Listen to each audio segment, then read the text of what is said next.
Bismillahirrahmanirrahim. Assalamualaikum warahmatullahi wabarakatuh. InsyaAllah kita sambung subjek Bahasa Melayu tahun 1, tema 4, unit yang ke-11. Kita selamat di sini. Okey, objektif pembelajaran mendengar, memahami dan memberi respon. Kita mendengar tu ceritalah, dan kita memahami apa yang dia nak sampaikan dan memberi respon terhadap pesanan yang diberi dalam tajuk tu. Yang kedua, membaca. Kita baca dan kita kenal pasti apa yang dia nak dalam bahan yang dia beri. Kalau sastra, contoh sastra sini, kita belajar pantun. Kita baca pantun tu, nanti kita akan dapat sesuatu daripada pantun itu. Okey, bersedia dengan buku teks dan buku aktiviti masing-masing. Okey, buka muka surat 65. Okey, 65. Okey, tajuk dia kita selamat di sini, mendengar dan bertutur. Ingatlah pesanan guru. Kat sini kita akan dengar pesanan guru. Okey, yang pertama, murid-murid, sebentar lagi waktu rehat. Kamu mesti beratur sebelum pergi ke kantin. Tengok, ni pesanan dia yang pertama. Pesanan yang pertama, beratur sebelum pergi ke kantin. Macam awak, kita makan dekat kelas kan.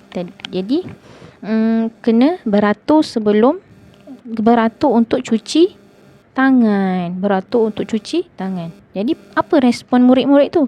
Baik cikgu, kami akan beratur sebelum pergi ke kantin. Awak nak respon macam mana? Baik ustazah, kami akan beratur untuk cuci tangan. Contohlah kan. Okay, yang kedua, berjalan dengan tertib dan berhati-hati. Tertib dan berhati-hati. Awasi tangga dan longkang. Walaupun awak tak ada bertemu dengan tangga ke longkang dekat sekolah, tetapi awak akan berhati-hati supaya tidak melanggar orang lain. Mungkin ada lantai yang licin, tiba-tiba kita tak tahu. Tiba-tiba kita berlari, boleh jatuh. So, kena berhati-hati, tak boleh berlari. Okay, ya cikgu, kami akan sentiasa berhati-hati. Nampak dia respon dia. Maksud bila kita respon tu, dia bagi dia akan dengar kata lah. Macam tu. Okey, yang ketiga, jangan berlari. Tengok, jangan berlari dan berebut-rebut. Berebut-rebut. Jika terjatuh, kamu akan mendapat cedera. Sebab itulah susah pesan, jangan berlari. Jangan berebut-rebut nak cuci toilet. Cuci tangan. Sebab tangan awak, bila awak nak berebut-rebut cuci tangan, ada air kat situ. Tiba-tiba terjatuh. Kan? Licin, dah cedera. Jadi cikgu harap kamu akan sentiasa berwaspada. Berwaspada tu adalah berhati-hatilah. Kami ingat akan pesanan cikgu. Nampak? Tu respon dia. Baiklah cikgu. Maksudnya bila dia respon apa yang cikgu dia pesan, bermakna akan ada dia akan dapat sesuatu maklumat lah. Bermaksud dia kena ikut pesanan tu. Tu responnya. So kita sambung muka surat 66. Okey, tengok, berpantun. Kita nak berpantun. Tajuk dia, kita nak baca. Jauhi kawasan ini. Okey. Dekat dalam kelas tu, cikgu tu dia dah tulis dekat muka surat 66 tu dia tulis pantun. Sungguh segar pisang berangan. Nampak pantun dia. Macam mana cara kita nak baca? Sungguh segar pisang berangan. Cantik berseri bunga angsana. Luar pagar kawasan larangan. Elakkan diri bermain di sana. Nampak tak?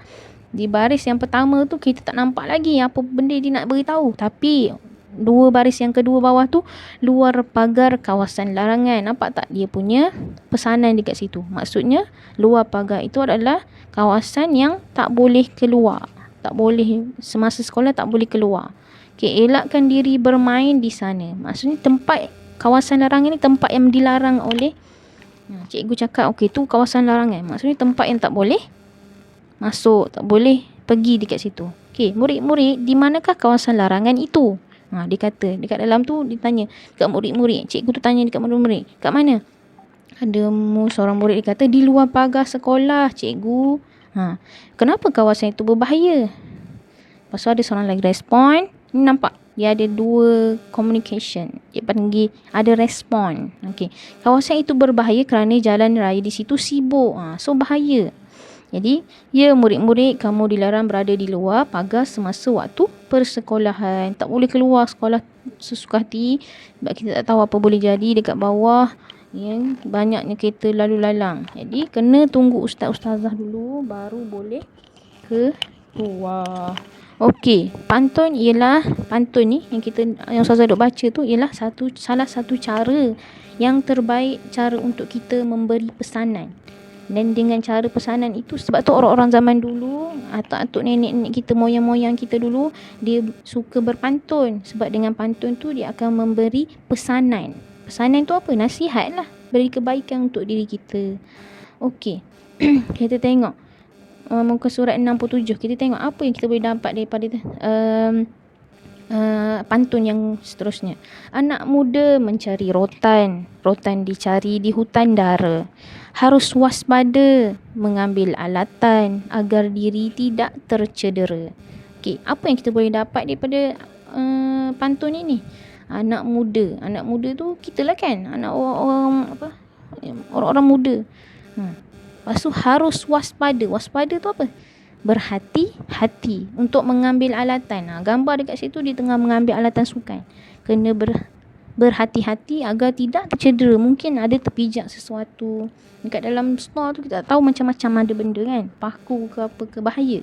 Jadi kena berhati-hati supaya kita tak tercedera. Jadi kita hendaklah, apa yang kita boleh buat daripada kita dapat pengajaran daripada pantun tu, kita hendaklah, kita tengok contoh, kita hendaklah mengambil alatan dengan berhati-hati agar tidak tercedera. Daripada pantun tu kita boleh keluarkan pengajaran dia, keluarkan pesanan dia, apa yang dia nak pesan. Okey. Yang kedua, kita tengok, beli sepukal durian di dusun, manggis seguni harganya rendah. Dia bukan nak cerita pasal durian ke pasal manggis, tapi tu adalah pantun dia, memang macam tu. Jadi dia nak cerita, okey, basikal dan motosikal diletak tersusun, bermain di sini mengundang padah. Kenapa dia kata tak boleh main di tempat basikal dan motosikal? Tengok tu gambar dia dekat situ. Yelah, kalau awak main dekat situ, tiba-tiba jatuh ke basikal tu ataupun motor tu atas badan awak, boleh cedera. Jadi apa kita boleh buat pesanan dekat sini? Awak tulis dekat sini pesanan apa yang kita boleh dapat. Okey, contoh kat sini, kita tidak boleh bermain di tempat basikal atau motosikal di tempat itulah, kerana boleh menyebabkan basikal atau motosikal itu jatuh di atas kita dan kita akan mendapat cedera. So bahaya dekat situ. So jangan main suka-suka hati. Tempat kereta ke apa, kita tak tahu kereta tu mungkin tak nampak kita, bahaya. Jadi itu pengajaran yang kedua. Yang ketiga, bangau sekawan di tasik Cini, terbang sendiri mencari makan. Nampak atas tu dia punya bayangan, bawah dia, dengarlah kawan nasihatku ini. Tengok ada seorang kawan dia berpantun, keselamatan diri perlu diutamakan. Apa pengajaran yang kita boleh dapat daripada situ? Kita mestilah mendengar pesanan dan nasihat dari orang yang lebih dewasa, kerana keselamatan diri kita amatlah penting. Kerana orang dewasa lebih tahu okey, itu bahaya, ini tak boleh pergi sebab tempatnya bahaya. Sebab apa? Sebab kita kalau kita yang macam awak ni masih kecil, kena jaga keselamatan.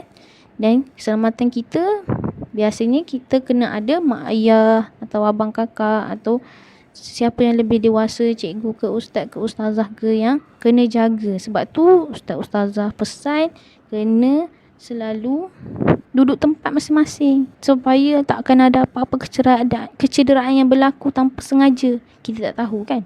Okay, itu pesanan yang penting kita kena ambil. Kita kena untuk keselamatan kita jugalah. Lepas tu, okey, untuk latihan, siapkan latihan muka surat 71, buku aktiviti 72 dan 73. Ni 71, 72, 73. Okey, insya-Allah itu sahaja. Assalamualaikum warahmatullahi wabarakatuh. Terima kasih.